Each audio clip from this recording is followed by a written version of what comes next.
अस्सलामुअलैकुम दोस्तों, कैसे हैं आप सब। मैं ज़ुबीना फ़याज़ एक बार फिर आपके साथ मैं शुरू कर रही हूँ bloody vampire love by Archie writes part 6। न जाने रात का कौन सा पहर था जब माइकल ने नींद में ही एहसास महसूस किया कि शायद ब्रेंडा उसके पास नहीं। यही खौफ ने आँखें एकदम खोल दी थी। ब्रेंडा, वो हैरान था। ब्रेंडा उसके पास नहीं थी। उसने जल्दी से उठते इर्द गिर्द देखा था, मगर वो उसको नज़र नहीं आ रही थी। ब्रेंडा, वो चलते झाड़ियों से गुजरता उसको आवाज़ें दे रहा था, मगर फिर वही आवाज़ें वापस कानों में आकर गूंजती। ब्रेंडा, तुम किधर हो? प्लीज़ मजाक मत करो। माइकल ने पागलों की तरह इस गिर देखा। वो पागलों की तरह भाग रहा था। कहीं तो उसको ब्रेंडा नजर आ जाए, मगर वो कहीं पर भी नहीं मिल रही थी। ऊपर से रात का वक्त था और ये भी डर के वापस कैंपस का सा रास्ता भी नहीं आता कहीं कैंप में। तो वो यही सोच रहा था जब खुद को गायब करते उसने कैंप के बाहर खुद को पाया। वो पल भर में वहां पर पहुंचा था। उसने जल्दी से कैंपस के अंदर जाकर देखा कि वो यहाँ पर तो नहीं, मगर वो वहां पर भी नहीं थी। वो अपनी जान जाते महसूस कर रहा था। ब्रेंडा, चार्ली को पता होगा वो किधर है। माइकल अभी चार्ली के कैंप में जाने ही वाला था जब उसने चार्ली को बाहर फ़ोन पर किसी से बात करते देख जल्दी से अपना रुख उसकी तरफ किया। Charlie, Brenda. वो ब्रेंडा को देखा है तुमने? सांस फूल चुकी थी, माथे पर बाल बिखरे पड़े थे। वो ऐसे नज़र आ रहा था जैसे किसी नशे से निशान छीन जाने पर हालत हो जाती है। माइकल, ये क्या हालत बनाई हुई है? और ब्रेंडा को मैंने नहीं देखा। तुम मुझे कुछ बताओगे कि क्या हुआ है जो ऐसे बाहर घूम रहे हो? अभी तो 4 बजे है, क्या तुम सोए नहीं? चार्ली ने इर्द गिर्द की बातें शुरू की। माइकल को कुछ समझ नहीं आ रहा था। ब्रेंडा नहीं मिल रही, वो किधर? माइकल का इतना कहना ही चार्ली की रगे उभर कर उभरी कर गया। क्या तुम पागल हो गए हो? किधर जा सकती है वो? और तुम्हें कैसे पता कि वो नहीं मिल रही? चार्ली ने शक से पूछा। वो मेरे साथ थी, मगर अब पता नहीं वो किधर है। मैंने उसका कैंप भी देखा है, मगर वो नहीं है वहाँ पर भी। प्लीज़ चार्ली, मुझे कुछ समझ नहीं आ रही, वो किधर है? अगर वो ना मिली तो? आखिरी लफ्ज़ों पर वो दबाव डालते चेहरे पर खौफ लाता है। चार्ली को इस टाइम माइकल अपने हवासों पर नहीं लग रहा था। सब गलती तुम्हारी है। अगर तुम उसको पार्टी पर ना लेकर जाते तो ये सब भी ना होता, और अब ये दूर के जरगे कैंपस से दूर के जरगे। चार्ली का गलती बताना माइकल के दिमाग में बस एक ही ख्याल लाया था, और वो भी बस सेनो का इस कदर गुस्सा चेहरे पर जब्त था जैसे वो आज सेनो की जान ही ले लेगा। माइकल, रोको रुको प्लीज़, तुम कुछ गलत कर दोगे। माइकल को आंखों का कलर चेंज करते देख चार्ली को उसका मतलब समझ आ रहा था। वो उसको आवाज़ें देता रहा, मगर माइकल वहाँ से चला गया। अब चार्ली का दिमाग घूम रहा था, पता नहीं वो आगे क्या करेगा। मगर आज पहली बार उसने माइकल को इतना जज्बाती देखा था। मगर एक चीज़ उन सब पर भारी थी, और वो खौफ था। तेज रफ्तार से वो हर झाड़ी को घूर करता जंगल में ढूंढ रहा था। फिर एकदम रुक कर उसने कुछ सोचा था। अपने ख्याल के जहन में आते ही माइकल ने एक पल में खुद को गायब किया था, और जब पल बीता तो वो अपने बाप के घर के बाहर खड़ा था। तुमने बहुत गलत किया है, तुम्हें इसकी सज़ा मिलेगी, वो यही कहते इस अंधेरे से घर में दाखिल हुआ था। घर के अंदर आने पर बिल्कुल वो किसी पुराने ज़माने के महल की तरह लगता था। Brenda, Brenda, Brenda. वो चीख चीख कर अपने प्यार का नाम ले रहा था, मगर वही नाम वापस उसके कानों में गूंजता, क्योंकि इस महल नुमा घर में सिर्फ माइकल ही आवाज़ बना रहा था। बिल्कुल खामोशी में नाम गूंज रहा था। माइकल, आज तुम यहाँ पर? जे ने ऊपर सीढ़ियों से माइकल को देखते कहा। ब्रेंडा किधर है? मुझे पता है कि सनो भी इसी घर में है। आप दोनों ने आराम से डियर चिल्ड। वो लड़की, क्या नाम था? हाँ, ब्रेंडा। लड़की, मेरा मतलब इंसान यहाँ पर ही है। तुम बस यूं ही टेंशन ले लेते हो। तुम्हें पता है एक बार तुम इसी तरह से मुझे धमकी दी थी, फिर मैंने उसको मार दिया था जिसके लिए तुमने मुझे धमकी दी थी। माइकल ने हॉल के दरमियान में खड़ा था। आंखें सुर्ख थी, जिस्म निढाल हो चुका था, और माइंड माउफ हो रहा था। वो बिल्कुल जुनूनियत के सिरे पर खड़ा था। मगर जिसके लिए धमकी दी थी उसको वापस भी तो अपने अपना जैसा आपने अपना जैसा बना दिया। मगर इस बार वो सैनो नहीं जिसके लिए मैं सिर्फ धमकी दूँ, बल्कि इस बार वो ब्रेंडा है, और मैं धमकी नहीं दे रहा बल्कि सब तबाह करूँगा। माइकल भी चीखते हुए कहता है। इस कदर गुस्सा सवार था कि रगें उभरी पड़ी थी। बस नहीं चल रहा था सबको जिंदा आग लगा दे, और धमकी ने इसमें इजाफा कर दिया। तुम अपने बाप को धमकी दोगे, ये मत भूलो कि तुमसे ज़्यादा पावरफुल हूँ। जे ने बड़े ही गुरूर से कहा था, ये भी मत भूले कि मैं बेटा भी आपका ही हूँ। माइकल का जवाब सुन जे ने सीढ़ियों से नीचे आते खामोशी से सोफे पर बैठते कुछ कहा था, जिससे वो माइकल को सीरियस ही ना ले रहा हो और वो इधर उधर मर रहा था। देखते हैं फिर एक इंसान को कितनी ज़िंदगी दे सकते हो तुम। मैं आखिरी बार पूछ रहा हूँ, ब्रेंडा किधर है? माइकल ने सरफिरे अंदाज में पूछा था। जे को और भी मज़ा आ रहा था। काफ़ी खून बह गया था उसका, मुझे तो लगा कि तुम उसकी ब्लड की स्मेल से ही ढूंढ लोगे उसको। माइकल के लिए यही बर्दाश्त से बाहर था जो वो सुन चुका था। इस बात का ज़रा भी लिहाज की कि सामने मेरा बाप है, सीधा जाकर कॉलर से पकड़ा। वैम्पायर से डेविल बनना मुश्किल नहीं, और अगर मैं एक बार बन गया तो फिर आपकी ज़िंदगी पूरी हो चुकी है इस दुनिया में। अभी तक आंखों का रंग सुर्ख था, जब से गुस्सा सातवें आसमान पर चढ़ चुका था। जे को एकदम सोफे के पीछे ढकेलते हुए ब्रेंडा के एहसास को महसूस कर रहा था कि वो कहाँ हो सकती है। आहिस्ता से किसी की सिसकियों की आवाज़ पर वो पीछे मुड़कर देखता है। एकदम भागते वो ऊपर वाले कमरे में जा रहा था। ऊपर आने पर कई पिलर थे, कई कमरे थे। यहाँ पर वो हर दरवाजे को खोलता ब्रेंडा को ढूंढ रहा था। एक दरवाजे को खोलते हुए वापस जाने के लिए बंद करने लगा था, मगर तभी नजर एक खून में लथपथ वजूद पर गई, जो डरा सहमा घुटनों में मुंह छुपाए रो रहा था। माइकल ने अपनी आंखों का रंग नॉर्मल किया। Brenda, Brenda. माइकल ने चीखते उसका नाम पुकारा था। वो भागते उसके पास आया, नीचे उसके साथ फर्श पर बैठते माइकल ने एक ही पल में खुद में भींच लिया। माइकल। ब्रेंडा के लब तक अल्फाज अदा नहीं कर रहे थे। वो आज पहली बार इतनी खौफजदा थी। सारे कपड़े खून से रंग चुके थे। माइकल ने उसके गालों को अपने हाथों की हथेलियों में लिया। कुछ नहीं हुआ, तुम सेफ हो, मेरे पास हो, हम जा रहे हैं यहाँ से, तुम बिल्कुल ठीक हो ब्रेंडा। एक बार फिर से उसने ब्रेंडा को अपने सीने में छुपा लिया था। न जाने किस चीज़ का खौफ सवार हो चुका था ब्रेंडा के जहन पर कि वो बिल्कुल खामोश सी हो गई थी। माइकल ने नोट किया था, कपड़ों पर सिर्फ ब्लड था, जबकि चोट एक भी नहीं थी। माइकल। ब्रेंडा ने माइकल के पीछे हाथ से इशारा करते कुछ कहना चाहा था। उसने पीछे मुड़कर देखा था, और बस फिर कुछ समझ ही ना आया कि वो अपने हवास ही खो बैठेगा। तो तुम सैनो, जो दीवार के साथ खड़ी थी। माइकल ने ब्रेंडा को वहीं पर छोड़े उसका गला दबाकर अपनी आंखें गाड़े दिखा देखा था। कुछ पल के लिए तो सैनो भी डरी थी। मैं तुम्हारी जान ले लूंगा, मजीद जोर से दबाते हुए उसको दीवार के ऊपर ढकेल रहा था। वो बार बार माइकल का हाथ पीछे करने की कोशिश कर रही थी। Michael please. माइकल ने एकदम अपना हाथ पीछे किया और हवा में हिलाया। ब्रेंडा ने अपनी आंखें बंद होती महसूस की थी। वो सेनो के साथ माइकल को देख रही थी, जबकि आंखों के सामने अंधेरा आ रहा था, और देखते ही देखते वो बेहोश हो जाती है, शायद सिर्फ खौफ की वजह से। सेनो अपना सांस ठीक कर रही थी। माइकल ने इस कदर जब्त से उसका गला दबाया था कि वो खांसने के साथ सांस में सांस मिला रही थी। माइकल ने एक नज़र पीछे मुड़कर देखा था। ब्रेंडा तुम्हें। उसने एक ही पल में ब्रेंडा को अपनी गोद में भरा था। वो जल्दी से उसको कमरे से बाहर ले गया। जे ने माइकल को ब्रेंडा के करीब देखकर अपना गुस्सा कंट्रोल किया, मगर चेहरे पर एक मुस्कुराहट थी जो माइकल के चेहरे पर खौफ को देखकर आई थी। अगली बार असली खून होगा डियर माइकल, जे ने जानबूझकर कहा था। बड़े ही आराम से सोफे पर बैठा वो काफ़ी मज़े से वाइन पी रहा था। माइकल क्या जवाब देता, दिमाग सारा सुन हुआ पड़ा था। ब्रेंडा की वजह से वो घर से बाहर आने पर वापस कैंपस में जाना चाहता था। तेज़ रफ्तार से उसने सफ़र तय किया था। सुबह के 7 बज रहे थे। सब स्टूडेंट्स को चार्ली ने कहीं पर भी जाने से मना कर दिया था, और वापस जाने के लिए बस ड्राइवर से बात की थी, जबकि ब्रेंडा को स्लीपिंग पेन दे स्लीपिंग पिल्स देकर आराम करने के लिए सुला दिया गया था। जिस जैन उसकी फ्रेंड ब्रेंडा के पास थी, वो बहुत ही परेशान थी अपनी दोस्त को लेकर। उसने एक पल के लिए भी ब्रेंडा को अकेला नहीं छोड़ा था। थोड़ी देर बाद उसको होश आने पर जैन को सुकून आया था। तुम सेफ हो ब्रेंडा? वो ब्रेंडा के पास बैठी कहती है। ब्रेंडा ने बैठना चाहा तो उसने जहमत करने से रोका। लेटी रहो, तुम्हारी वजह से जान निकल गई थी यार। तुम क्यों निकली थी कैंप से बाहर? मुझे तुम पर बहुत ही गुस्सा है। ब्रेंडा ने उसकी बात का कोई जवाब न दिया था।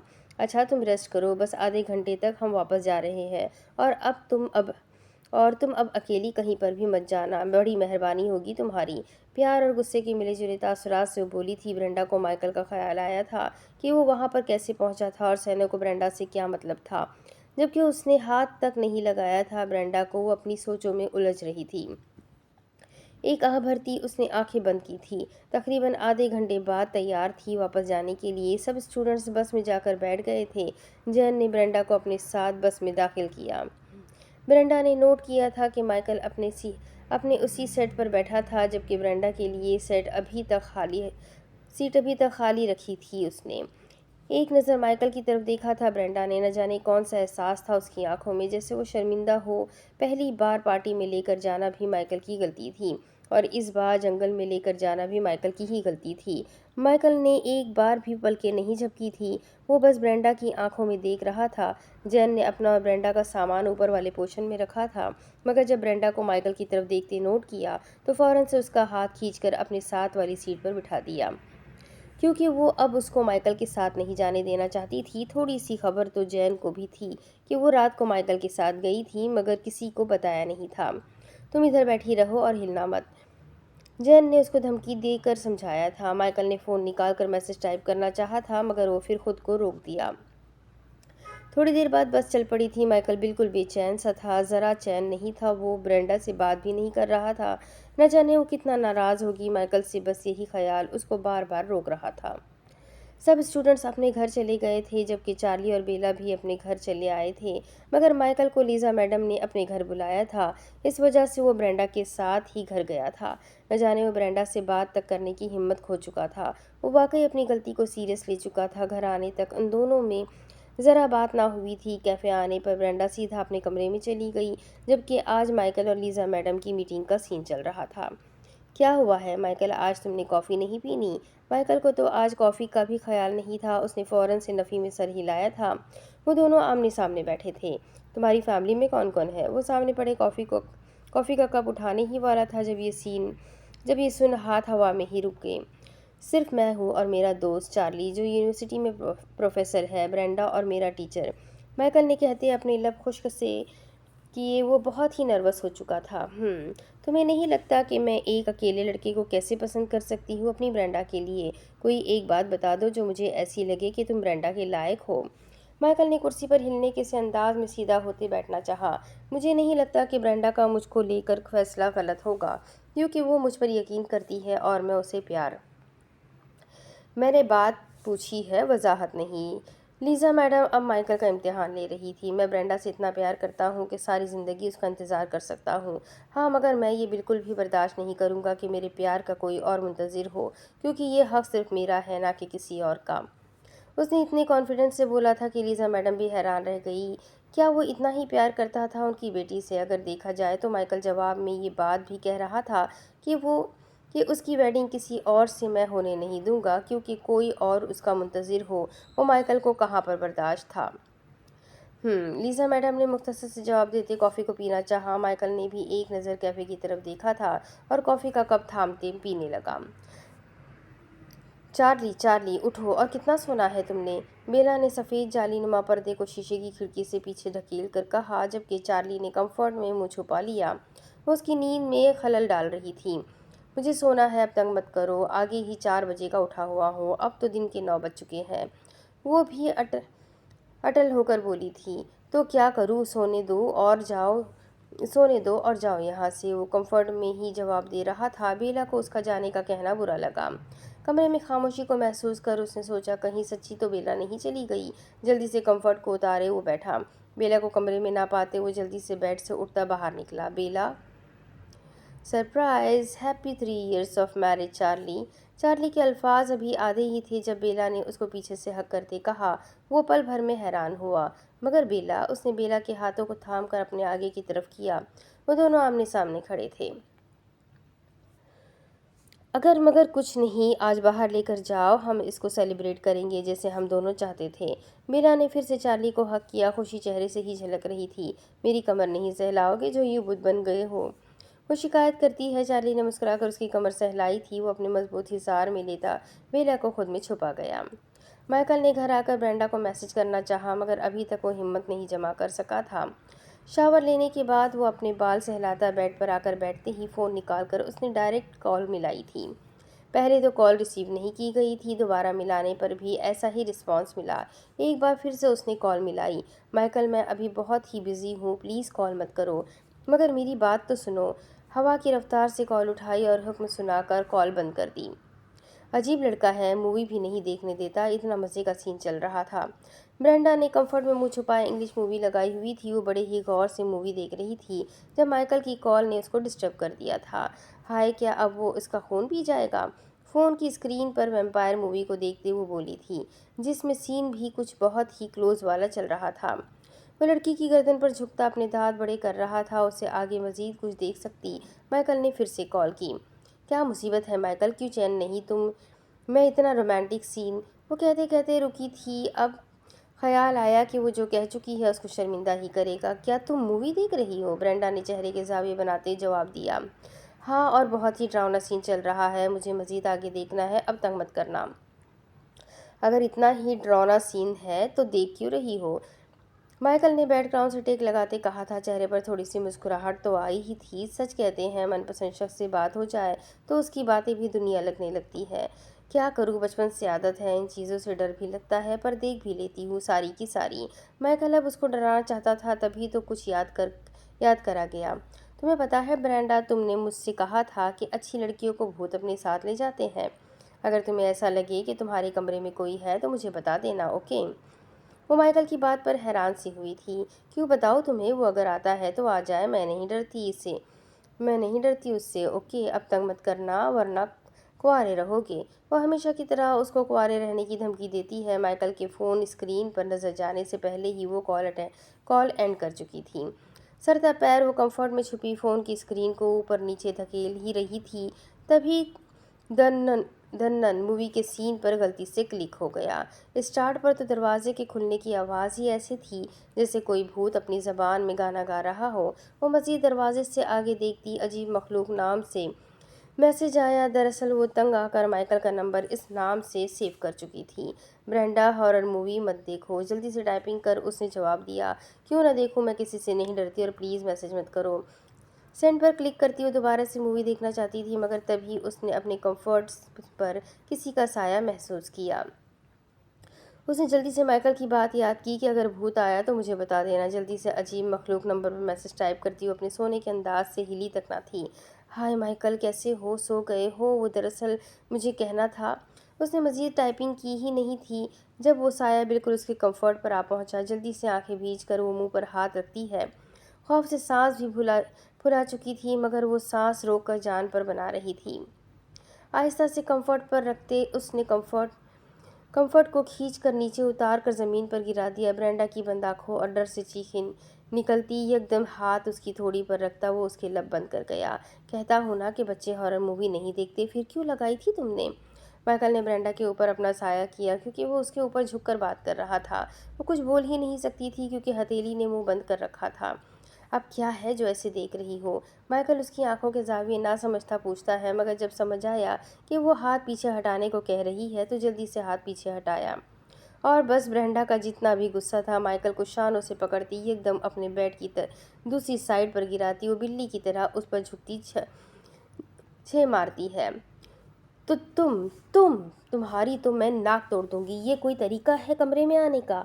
बदतमीज, जाहिल, गवार, गंदे वाले भूत। वो हर लफ्ज़ बोलती माइकल के चेहरे के करीब तर करीब जा रही थी, जबकि वो अपनी आंखें बंद करता उसकी सुन रहा था। अपनी उंगली से वॉर्न करने वाले अंदाज में वो माइकल पर गुस्सा कर रही थी। मैंने किया क्या? माइकल ने आहिस्ता से कहना चाहा तो ब्रेंडा ने उसकी शर्ट को मुट्ठी में जोर से थामा। वो ये भी ख्याल ना ला सकी कि इस वक्त माइकल के पेट पर बैठी है और अब तो शर्ट भी पकड़ ली थी। तुम्हें अंदाज़ा भी है कि मैं किस कदर डर गई थी, सिर्फ तुम्हारी वजह से। अगर वो सचमुच का भूत होता तो? माइकल ने आंखें खोल एक नज़र अपने ऊपर उसके बैठने के स्टाइल पर दी थी। जब ब्रेंडा को समझ आया कि वो किस अंदाज में बैठी है तो पशेमान होती जल्दी से उठने वाली थी। माइकल ने पेट से पकड़कर अपनी दूसरी जानिब जहाँ वो पहले लेटी थी वहाँ पर लिटाते खुद को झुकाया, जबकि अब उसकी शर्ट से लॉकेट बाहर निकला था और आंखें छोटी करता हुआ ब्रेंडा की तरफ देख रहा था। अच्छा, रिलैक्स हो जाओ, गुस्सा मत करो, बड़े ही आराम से कहते वो उसको समझा रहा था। क्यों ना करूँ, ये सचमुच मुझे अच्छा नहीं लगा। अभी तक गुस्सा है तुम्हें? माइकल ने सवाल पूछा। हाँ, बहुत सारा, और प्लीज़ मेरे ऊपर से उठो, मुझे अजीब लग रहा है। ब्रेंडा ने दोनों हाथों से उसके वजूद को पीछे करना चाहा। और अगर मैं कहूँ कि ना हटो तो? दोनों हाथों की कलाई से पकड़ते वो जद्दोजहद से दूर कर गया। माइकल अब ब्रेंडा का इम्तिहान ले रहा था। जब मज़ीद करीब होते उसने अपनी गर्म झुलसती सांसें मुकाबिल के चेहरे पर गिराई। ब्रेंडा तो साकित सी हो गई थी। आहिस्ता से आंखें बंद करता ब्रेंडा के गाल को लब से छूकर वो जज्बात को आग लगा रहा था। आहिस्ता से झुकाव पेशानी पर करता वो वहाँ से भी लम्स देता। दूसरे गाल पर झुकता कान की लौ को छूकर कुछ सरगोशी नुमा कहता है, मूवीज़ कम देखा करो। ब्रेंडा ने जवाब कुछ भी ना दिया था। माइकल ने उसको जवाब के हाल में छोड़ा ही कहा था। आहिस्ता से पीछे होते हुए ब्रेंडा के चेहरे से दूरी बना गया था। उसने नोट किया था कि ब्रेंडा ने अभी तक आंखें बंद की हुई थी। ब्रेंडा ने अपने लब तर कर उनको काटा था, जबकि माइकल उसकी हरकत पर कहकहा लगाना चाहता था, मगर फिर मुस्कुराहट दबाते उसने कंट्रोल किया था। मैं कोई भूत नहीं हूँ जो देखने से परहेज कर रही हो। आंखें खोलो। माथे पर बल डाले उसने पहली एक आंख खोल कर देखा। जब माइकल सामने झुका मुस्कुरा रहा था, तभी दूसरी आंख भी खोल लेती है। गलती भी ब्रेंडा की थी, वो भी तो कुछ भी सोच रही थी। तुम क्यों मुस्कुरा रहे हो? जो मुस्कुराहट छुपाना चाहता था वो ब्रेंडा ने देख ली थी। नहीं नहीं, बस यूं ही। माइकल ने जानबूझकर इनकार किया। मुसलसल चेहरे पर मुस्कुराहट ला रहा था जो ब्रेंडा अच्छे से समझ गई थी। भाड़ में जाओ। ये एकदम धक्का देती वो उसको अपने ऊपर से हटा ही गई थी। जाओ, मैं यहाँ से, मुझे सोना है। जल्दी से बेड से नीचे उतर कर उसने कंफर्ट को उठाया और झाड़ कर बेड पर रखा, जबकि माइकल बड़े ही आराम से दूसरी साइड पर लेटा था, जैसे उसको कुछ फर्क ही ना पड़ता हो। तो सो जाओ। अगर रात को सच में भूत आ गया तो मैं उसको समझा दूंगा कि पागल बिल्ली तुम्हें ज़िंदगी दे देगी। इससे अच्छा है कि मरे ही रहो। और वैसे भी तुमने मुझे मैसेज किया था हेल्प के लिए। अब देखो मैं हेल्प कर रहा हूँ ना। गर्दन पर हाथ बांधे वो आंखें बंद करता बड़े ही आराम से कह रहा था, ये मत भूलो कि वो भूत भी तुम ही थे। इसलिए अच्छा होगा कि तुम यहाँ से जाओ, वरना तुम हमेशा कुंवारे रहोगे। ये हर बात पर तुम मुझे कुंवारे रहने की धमकी क्यों देती हो? हाँ, माइकल ने उठकर बैठते हुए पूछा। मेरी मर्जी। जल्दी से बेड पर लेटते उसने कंफर्ट में खुद को छुपाया, जबकि वो सीधा लेटी थी। अच्छा बात तो सुनो। भाड़ में जाओ। माइकल ने हंसी कंट्रोल की थी आगे से आते जवाब पर। ठीक है, मैं नहीं जा रहा यहाँ से अगर बात नहीं सुनोगी। फिर से दूसरी साइड पर बड़े ही आराम से वो लेट गया। भाड़ में जाओ, भाड़ में जाओ, भाड़ में जाओ। मैं तो वो तो ऐसे कह रही थी जैसे लेसन को रिवाइज कर रही हो। थोड़ी देर तक वो यही बोलती रही थी। जब आगे से माइकल की आवाज़ न सुनाई दी तो शुक्र अदा करती वो कंफर्ट से बाहर चेहरा करती है, आई लव यू। जैसे ही कंफर्ट से बाहर चेहरा होते देखा था माइकल ने जल्दी से गाल को चूमते कहा, जैसे वो इंतज़ार में था उसके बाहर देखने को, आई हेट यू। भाड़ में जाओ। जल्दी से कंफर्ट में छुपते वो गुस्से से फिर कहती है, अब दिल में अहद किया था कि सुबह हो जाने तक वो कंफर्ट में ही छुपी रहेगी। काफ़ी देर हो चुकी थी। वो अपने अहद को पूरा करती है, मगर माइकल उसकी दूसरी साइड पर ही था जब वो मुकम्मल नींद की वादियों में खो गई थी। तब उसने आहिस्ता से कंफर्ट को उसके चेहरे से हटाया था। उसने नोट किया था कि इतनी सर्दी में भी उसको पसीना आया हुआ था और चंद बाल होठों से लिपट चुके थे। आहिस्ता से उसने लट को पीछे ढकेला था, मगर तभी ब्रेंडा ने साइड चेंज करते उसकी उंगली को दांतों में दबाया, जो माइकल को चीखने पर मजबूर कर रहा था। पागल बिल्ली। जल्दी से उंगली पीछे करते हुए मासूम सी शक्ल बनाता। चीख भी नहीं सकता था। दिल तो कर रहा था कि उसको नींद से ही उठा दे, मगर फिर दिल ने इजाज़त ही ना दी थी। वो उसकी तरफ लेटा टुकटुकी बांधे बस उसको ही देख रहा था। सारी रात मोहब्बत को तकते ही गुजरी थी। वो रात भर उस कमरे से बाहर नहीं निकला था, क्योंकि वो अब ब्रेंडा को फिर से अकेला नहीं छोड़ सकता था। इसलिए अब तो बस सुबह का इंतज़ार था, क्योंकि कल का दिन माइकल और ब्रेंडा उन दोनों के लिए बहुत ही स्पेशल था, जो सिर्फ लीज़ा मैडम और माइकल ही जानते थे, क्योंकि ब्रेंडा को अभी तक किसी ने कुछ भी नहीं बताया था, वो भी सिर्फ माइकल के कहने पर। पूरा दिन वो दोनों काफ़ी घूमे थे, काफ़ी ज़्यादा इंजॉय किया था, मगर सेलिब्रेट रात 11:30 बजे जा करने का चार्ली ने कहा था। इसलिए वो बेला को घर पर छोड़ता खुद कहीं बाहर चला गया, जबकि वापस जल्दी आना था, मगर वो अभी तक नहीं आया था। बेला 10 बजे का वेट कर रही थी। दो अभी साढ़े जो अभी 11:30 बज चुके थे। शदीद गुस्सा था कि वो अभी तक नहीं आया था। बेला, तुम रेडी हो? फ़ोन यूज़ करते हुए अंदर आया था। जब एक नज़र फ़ोन से हटी और दूसरी बेला पर गई, मगर दोबारा नज़र बेला से हटी ही ना थी। तुम लेट क्यों हो गए थे? मैं तुम्हारा कब से वेट कर रही हूँ और तुम अभी आ रहे हो? किधर थे? फ़ौरन से चार्ली की तरफ रुख करती वो उसको अपना गुस्सा दिखा रही थी, जबकि वो बेचारा तो उसको देखे ही जा रहा था। अब चुप क्यों हो? जब आगे से कुछ जवाब न मिला तो बेला ने और ऊंचा बोला। उसकी ड्रेसिंग को नोट करता चार्ली अपने लबतर करता है। वो आज सच में बहुत प्यारी लग रही थी। ब्लैक घुटनों तक आती फ्रॉक पहने, बालों को आज़ाद किए, हल्के से मेकअप, जबकि रेड लिपस्टिक और हाई हील्स में वो चार्ली के इरादे तक बदल सकती थी। देखो, बस आधा घंटा बाकी रह गया है और तुम अभी आ रहे हो घर। वो चार्ली की खामोशी को जहर समझ रही थी। चुप क्यों हो? बेला उसे आगे कुछ बोल ही ना पाई थी तब चार्ली ने एकदम आगे बढ़कर कमर में हाथ डालकर उसको अपने ऊपर झुकाया था। इस बार बोलना कौन चाहेगा? खामोशी ही बेहतर है आज। बेला उसकी अजीब बातों को समझ ना पाई। पीछे हटो, बेला ने धक्का देते कहा। वो चंद कदम पीछे हुआ था। अच्छा सॉरी, अब चले, आगे ही काफ़ी लेट हो गए हैं।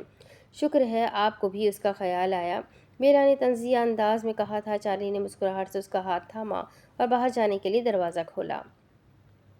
वो दोनों सीढ़ियाँ अबूर करते नीचे आए थे। चार्ली ने मुस्कुराते चेहरे से बेला की तरफ देखा था, जिसका अभी तक मुंह गुस्से से सुर्ख था। नीचे आने पर चार्ली उसको घर की बैक साइड पर ले गया, जहाँ पर सारी अरेंजमेंट की गई थी। बलून्स टेबल के गिर्द ज़मीन पर गिरे पड़े थे, सफ़ेद सुर्ख रंग के, जबकि टेबल सफ़ेद और शीट सुर्ख थी।